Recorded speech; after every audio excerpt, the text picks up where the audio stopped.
உறவுகளுக்கு வணக்கம். கொஞ்ச நாளைக்கு முன்னாடி கர்நாடகா காட்டுக்குள்ள மான வேட்டையாட வந்தாங்க அப்படின்னு சொல்லி 3 தமிழர்கள கர்நாடகா மாநிலத்தோட வனத்துறை அதிகாரிகள் சுட்டு கொன்னுடுறாங்க. இது பயங்கரமான ஒரு இஷ்யூவா மாறுது. இந்த நியூஸ் வந்ததுக்கு அப்புறமேட்டு. அந்த 3 தமிழர்களோட குடும்பத்தினர், உறவினர்கள் என்ன சொல்றாங்கன்னா, அவங்க பொய் சொல்றாங்க. அவங்க மான வேட்டையாட போறாங்க. அதனால கொன்னோம் அப்படிங்கிறத பொய் சொல்றாங்க. அப்படிங்கிற மாதிரிலாம் பேசி இது மிகப்பெரிய ஒரு போராட்டமா மாறுது. கர்நாடகாவில் இருக்க தமிழர்களே ஒன்று கூடி போராடினதெல்லாம் நம்ம பார்த்துட்டு தான் இருந்தோம் செய்தியில. இப்ப தமிழ்நாட்டிலையும் இருக்கிற அரசியல் கட்சி தலைவர்கள் தொடர்ச்சியா இதுக்கு பேசினாங்க. இதை பத்தின அறிக்கைகள் விட்டாங்க. தமிழ்நாடு அரசு இது குறித்து பேசணும் அப்படின்னு சொல்லி தொடர்ச்சியா பேசிட்டே வந்திருந்தாங்க. முதல்ல அரசியல் கட்சி தலைவர்கள் என்னென்ன ஸ்டேட்மெண்ட்லாம் கொடுத்துருக்காங்க அப்படின்னு நம்ம பார்க்கும்போது, அண்ணன் சீமான் அவர்கள் 3 தமிழர்களை சுட்டு கொண்டிருக்காங்க. மான வேட்டையாட வந்தாங்க அப்படின்னு ஒரு காரணத்தை சொல்லி கர்நாடகா வனத்துறை சுட்டு கொண்டிருக்காங்க. அப்படி பார்த்தாலும் நீங்க மான வேட்டையாட அதனால சுட்டு கொன்னாங்க அப்படின்னு வச்சுக்கிட்டாலும், ஒரு மானுக்கு இருக்கிற மதிப்பு 3 தமிழர்களுக்கு இல்லையா, 3 மனிதர்களுக்கு இல்லையா அப்படிங்கிற கேள்விய எழுப்பி ஒரு அறிக்கை விட்டிருக்காரு அண்ணன் சீமான் அவர்கள். அப்புறமேட்டு திமுக தலைவர் மு க ஸ்டாலின் அவர் என்ன சொல்லியிருக்காங்க அப்படின்னா, இந்த இஷ்யூ குறித்து என்ன சொல்லியிருக்காங்கன்னா, இந்த 3 தமிழர்களை அநியாய முறையில சுட்டு கொண்டிருக்கீங்க. இந்த சம்பவங்கிறது ரொம்ப அதிர்ச்சிக்குள்ளான ஒரு சம்பவமா இருக்கு. இது ரொம்ப கண்டிக்கத்தக்க ஒரு சம்பவம். தமிழ்நாடு அரசு முதலமைச்சர் விஜய் அவர்கள் மேகதாது இஷ்யூல அமைதியா இருக்கிற மாதிரி இந்த இஷ்யூலையும், இந்த 3 தமிழர்கள் கொல்லப்பட்ட இந்த விஷயத்திலையும் அமைதியா இருந்துடக்கூடாது. தமிழ்நாடு இதோட நிலைப்பாடை அறிவிக்கணும், பேசணும், இதை பத்தி பேசி ஆகணும் அப்படிங்கிற மாதிரி மு க ஸ்டாலின் அவர்கள் தெரிவிச்சிருக்காரு. அப்ப இந்த மாதிரி தமிழ்நாட்டுல இருக்கிற அரசியல் கட்சி தலைவர்கள் தொடர்ச்சியா கொடுத்த அழுத்தத்தினால தமிழ்நாட்டு முதலமைச்சர் இதை குறித்து வாய் திறக்கிறாரு. உடனே இதை பத்தி பேசல. இவங்க எல்லாருமே பேசி தொடர்ச்சியா பேசுங்க பேசுங்க, இப்படிப்பட்ட ஒரு இஷ்யூ நடந்திருக்கு, வேற ஒரு மாநிலத்துல நம்ம தமிழர்கள் சுட்டிருக்காங்க, நீங்க இன்னும் பேசாம தமிழ்நாட்டோட நிலைப்பாட கூட சொல்லாம இருக்கீங்களே அப்படின்னு கேட்டதுக்கு அப்புறமேட்டு தமிழ்நாட்டின் முதலமைச்சர் விஜய் அவர்கள் கொடுத்த ஸ்டேட்மெண்ட் என்னன்னா, கர்நாடகாவில் 3 தமிழர்கள் சுட்டுக் கொல்லப்பட்ட சம்பவத்தில் கர்நாடக அரசு உயர்மட்ட விசாரணை குழு அமைத்து உரிய விசாரணையை மேற்கொள்ள வேண்டும். பாதிக்கப்பட்டவர்களின் குடும்பத்தாருக்கு தேவையான அனைத்து உதவிகளையும் கர்நாடக அரசு செய்து தர வேண்டும் அப்படின்னு முதலமைச்சர் விஜய் அவர்கள் சொல்லியிருக்காங்க. இதில் நமக்கு இருக்கிறது என்னன்னா, இதுல எழுந்திருக்க விமர்சனங்களும் என்னன்னா, உயர்மட்ட குழு அமைக்கணும் அப்படின்னு சொல்லியிருக்காருல, இதுவே ஃபர்ஸ்ட் தப்பு. நீங்க உயர்மட்ட குழு அமைச்சு நீங்க விசாரணை மேற்கொள்ளணும்னு சொல்றதே தப்பு. இது அப்பட்டமா தெரியுது, இது சுட்டு கொண்டிருக்காங்க அப்படின்ட்டு. இதுக்கு கொலை கேஸ் போடணும். இதுக்கு கொண்டிருக்காங்கன்னா கொலை வழக்கு தான் இதை பதிவு செய்யணுமே ஒழிய, இதுக்கு நீங்க விசாரணை குழு அமைக்கிறோம், அந்த விசாரணை குழு அமைச்சு அதுல நாங்க விசாரிக்கிறோம்னா அதுக்கு ஒரு 6 மாசம் 7 மாசம் நீங்க இழுத்துட்டு இந்த இஷ்யூ பேசுறதெல்லாம் நிறுத்திடுவாங்க. அதுக்கப்புறம் அதை யாரும் கண்டுக்க மாட்டாங்க, விட்டுருவாங்க. இந்த மாதிரிதான் போகுது. இதே மாதிரிதான் தூத்துக்குடி துப்பாக்கி சூட்லயும் நடந்துச்சு. அப்ப இது ஒரு தப்பான ஸ்டாண்ட் அப்படிங்கிறது தான் நம்ம பார்க்கறதா இருக்கு. தமிழ்நாடு அரசு திரு முதலமைச்சர் விஜய் அவர்கள் தொடர்ச்சி இந்த மாதிரி தவறான முடிவுகளை எடுத்துட்டு வந்துட்டு இருக்காங்க. இது ரொம்ப முக்கியமான இஷ்யூ. இதே மாதிரிதான் 20 தமிழர்களை ஆந்திர காட்டுக்குள்ள சுட்டு கொண்டாங்க. அப்பயும் அவனும் பேசல. இப்ப 3 தமிழர்களை என்னத்துக்கு அவங்க மான வேட்டையாட வந்தாங்கன்னு வச்சுக்கலாம். மான வேட்டையாட வந்தாங்கன்னா அதுக்காக நீங்க சுட்டுருவீங்களா? அவங்க மானுக்கு இருக்கிற மதிப்பு மனித உயிருக்கு இல்லையா?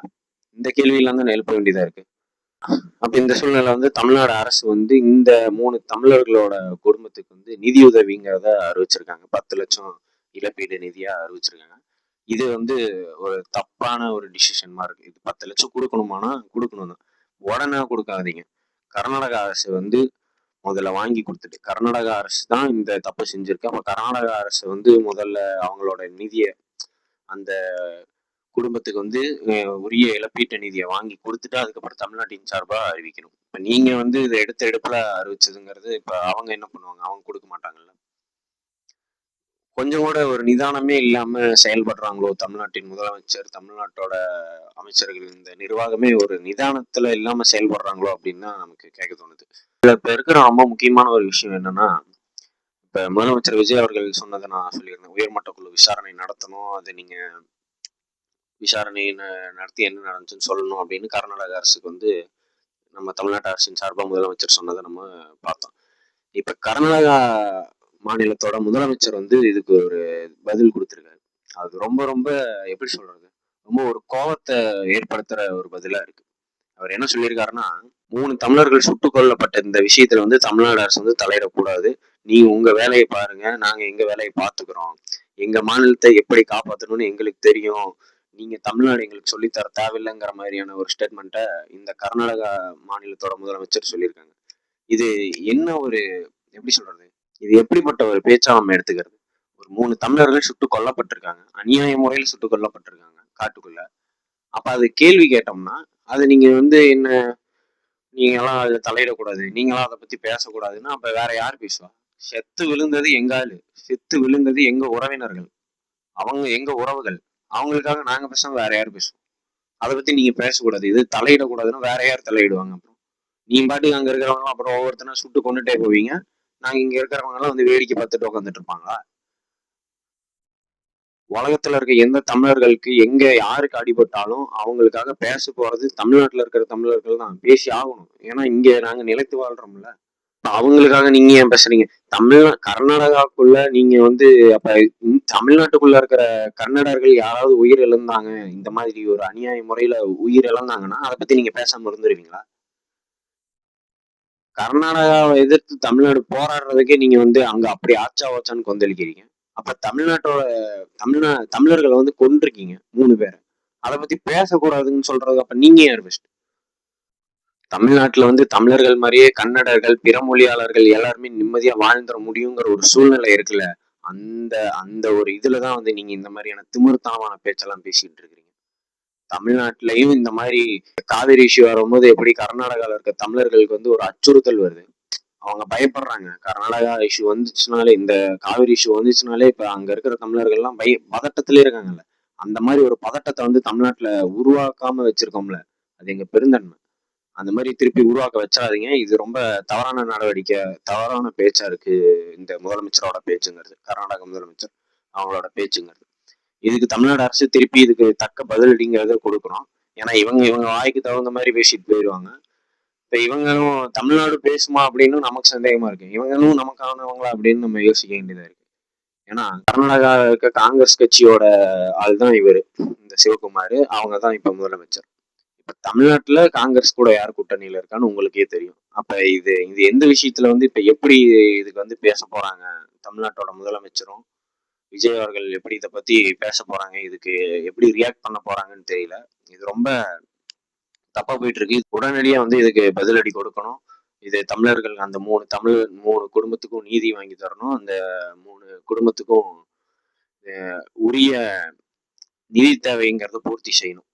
1,00,000 இந்த 10,00,000 இந்த 20,00,000 இதெல்லாம் இல்ல. 1,00,00,000 ரூபாய்ங்கிறது வந்து வாங்கி தரணும். ஒவ்வொரு குடும்பத்துக்கும் 1,00,00,000 ரூபாய் வாங்கி தரணும். நீங்க இந்த கரூர் விஷயத்துல பண்ண மாதிரி இது வந்து ஒரு டைரக்டா ஒரு பச்சை படுகொலை. அப்படிங்கும்போது இதுக்கு வந்து நீங்க அரசு வேலைங்கிறது வந்து கொடுக்கலாம் இவங்க குடும்பத்துக்கு. இவங்களுக்கெல்லாம் நீங்க கொடுக்க மாட்டீங்க. உங்க கட்சி கூட்டத்துல வந்து செத்தாதான் கொடுப்பீங்கிறனால அது கூட வேணாம். ஆனா 1,00,00,000 ரூபாய்ங்கிறது வந்து வாங்கி கொடுக்கணும். இதைதான் வந்து நம்ம நாம் தமிழர் கட்சியின் இளைஞர் பாசறை மாநில ஒருங்கிணைப்பாளரான இடுமானம் கார்த்தி அவர்கள் வந்து தெரிவிச்சிருக்காங்க. அப்பாவி தமிழர்களை சுட்டு கொன்ற கர்நாடகா வனத்துறையினர் மீது கொலை வழக்கு பதிவு செய்யவும், இறந்தவர்களின் குடும்பத்திற்கு தலா 1,00,00,000 ரூபாய் இழப்பீடு வழங்கவும் முதலமைச்சர் விஜய் கர்நாடகா முதல்வரிடம் தாராளமாக பேச்சுவார்த்தை நடத்தலாம். காவிரிக்காக பேச்சுவார்த்தை நடத்துவதுதான் தவறான அணுகுமுறை. இவ்விவகாரத்தில் எந்தவித தயக்கமுமின்றி அம்மாநில முதலமைச்சர் சிவகுமாருடன் பேச்சுவார்த்தை நடத்தி அரசியல் அழுத்தம் கொடுக்கலாம். தமிழ்நாட்டின் எந்த கட்சியும் அதனை எதிர்க்க போவதில்லை. முதலமைச்சர் விஜய் இதை செய்வாரா அப்படிங்கிற மாதிரி அண்ணன் இடுமாவனம் கார்த்திக் அவர்கள் வந்து தெரிவிச்சிருக்காங்க, பதிவு செஞ்சிருக்காங்க. இதுதான் நம்ம சொல்றோம். ஒவ்வொரு குடும்பத்துக்கும் 1,00,00,000 ரூபாய்ங்கிறது வாங்கி தரணும். இந்த ஒவ்வொருத்தரோட உயிர் இழப்புக்குமான நீதியை பெற்றுக் கொடுக்கணும். இதுதான் நம்ம கேட்டுக்கிறது. இதை பத்தி இன்னைக்கு நம்ம பேசணும்னு நினைச்சோம். நன்றி.